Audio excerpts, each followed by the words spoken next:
Estamos de vuelta ya en Cuenca en directo y tenemos importantes noticias internacionales. Antes de dar la bienvenida a nuestro segundo invitado en esta tarde, quisiera también invitarles a ustedes, televidentes, a revisar esta información internacional, porque cerca de 7,2 millones de venezolanos participaron en la consulta opositora. Este proceso coincidió con el ensayo electoral convocado por el gobierno venezolano sobre los comicios a la Asamblea Constituyente, cuyos miembros serán elegidos el próximo 30 de julio. Vamos a revisar esta nota y venimos enseguida con nuestro invitado para dialogar de este tema de la consulta popular y de la realidad venezolana. Más de 7 millones de personas han participado en la consulta convocada por la oposición de Venezuela. La consulta se ha centrado en 3 preguntas con las que los votantes han rechazado de manera rotunda el proceso constituyente de Nicolás Maduro y han apoyado la renovación de los poderes públicos y la formación de un gobierno para restituir la constitución actual.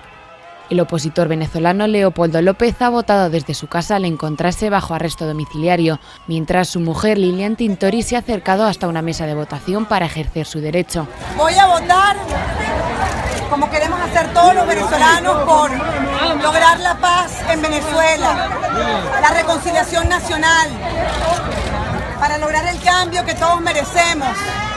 Por su parte, la presidenta del Consejo Nacional Electoral de Venezuela, Tibisay Lucena, ha recordado que la consulta convocada por la oposición carece de validez y ha pedido a los dirigentes del sector contrario a Nicolás Maduro que no generen expectativas falsas en su militancia.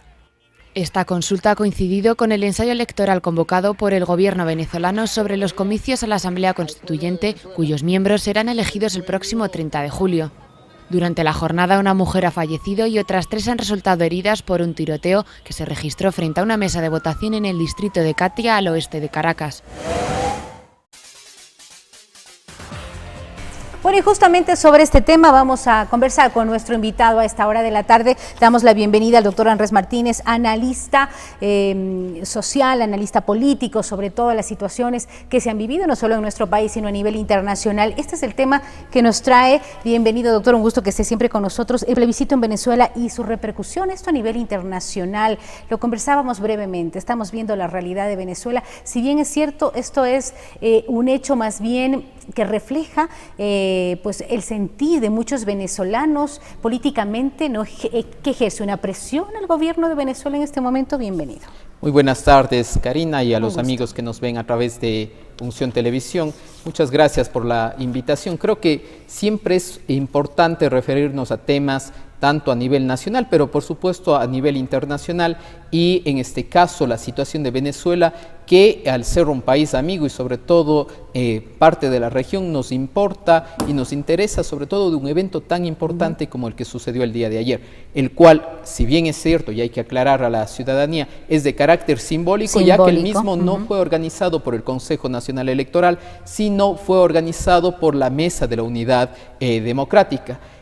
Sin embargo, creo que es importante recalcar algunos temas. Como decía el reportaje, son 7 millones de personas que acudieron y que votaron a favor de este plebiscito, de un total del universo de aproximadamente 19 millones de venezolanos que podrían que están registrados para votar, de un total de 33 millones de habitantes. Y dentro de este sentido creo que es importante señalar que, si bien es cierto, fue un plebiscito ad hoc, llamemos así, un tema de hecho. Sin embargo, la participación es muy importante y esto de una u otra manera viene a reflejar un tema de presión. Es importante analizar en esta situación, en el caso de Venezuela y de manera particular en el gobierno de Nicolás Maduro, él tiene 2 presiones en este momento. Tiene una presión internacional que ya se vio que ha sido efectiva con la liberación hace pocos días de Leopoldo López, y por otro lado comienza a ejercerse también una presión interna.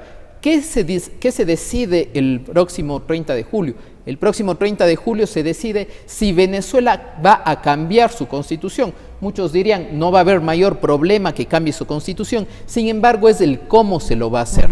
¿Por qué? Porque el cómo se lo va a hacer, normalmente en todo Estado de Derecho, en una sociedad democrática, cuando se va a plantear un proceso de reforma de constitución, obviamente se haría una convocatoria, una asamblea constituyente, donde todos los ciudadanos participarían. ¿Cuál es el cambio que el gobierno de Maduro quiere hacer. Él quiere hacer a través de unas asambleas comunitarias. Es decir, que solamente determinadas personas, solamente determinados miembros de la sociedad civil puedan participar, con lo cual quedaría excluido el gran universo, por ejemplo, de estos 19 millones de venezolanos. De venezolanos que están fuera.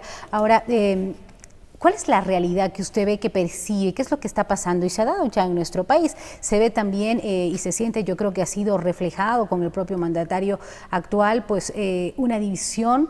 ¿Qué es lo que está pasando con el gobierno de Maduro? También existe división, hemos visto algunas informaciones en las que tanto opositores como partidarios están un poquito rechazando algunas actitudes del gobierno de Maduro. ¿Esto puede repercutir en realidad y hacer una presión mayor a la que se genera a través de los venezolanos fuera, a la que se genera en los países con autoridades internacionales y la misma presión del partido tal vez? Es importante destacar cuál es el proceso que vive Venezuela, porque el proceso que vive Venezuela no es un proceso de la noche a la mañana, tampoco es un proceso que lo gestó enteramente Nicolás Maduro. Nicolás Maduro no es nada más que un continuador del proceso que inició en su momento el presidente Chávez.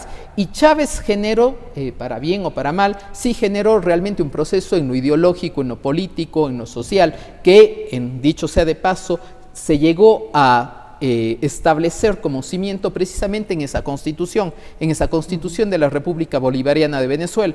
Muchos recordarán las imágenes del ya fallecido presidente Chávez, que siempre hablaba con la constitución en la mano y para todo se refería a la constitución. ¿Por qué? Porque entre otras cosas era lo que sostenía su proyecto político.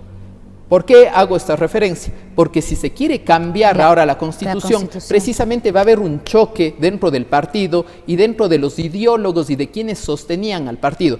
Muchas personas ya, dentro del punto de vista político, ideológico, comienzan a distanciarse y comienzan a decir, mira, nosotros hemos apoyado el proceso, hemos sido revolucionarios, hemos sido bolivarianos, pero hay una línea roja, una delgada línea roja que no vamos a cruzar. ¿Y cuál es esa delgada línea roja? El cambio de la Constitución. Porque si se cambia la Constitución, primero se van a cambiar obviamente sus valores, la estructura del Estado, etcétera, pero también el cómo se va a hacer. E insisto nuevamente en el cómo, porque lastimosamente en el cómo no van a participar todos los ciudadanos y obviamente se va a pasar, y poco a poco ya ha ido pasando el gobierno de Nicolás Maduro de un gobierno elegido democráticamente a un gobierno que tiene ya tintes autoritarios. Así es, muy fuerte.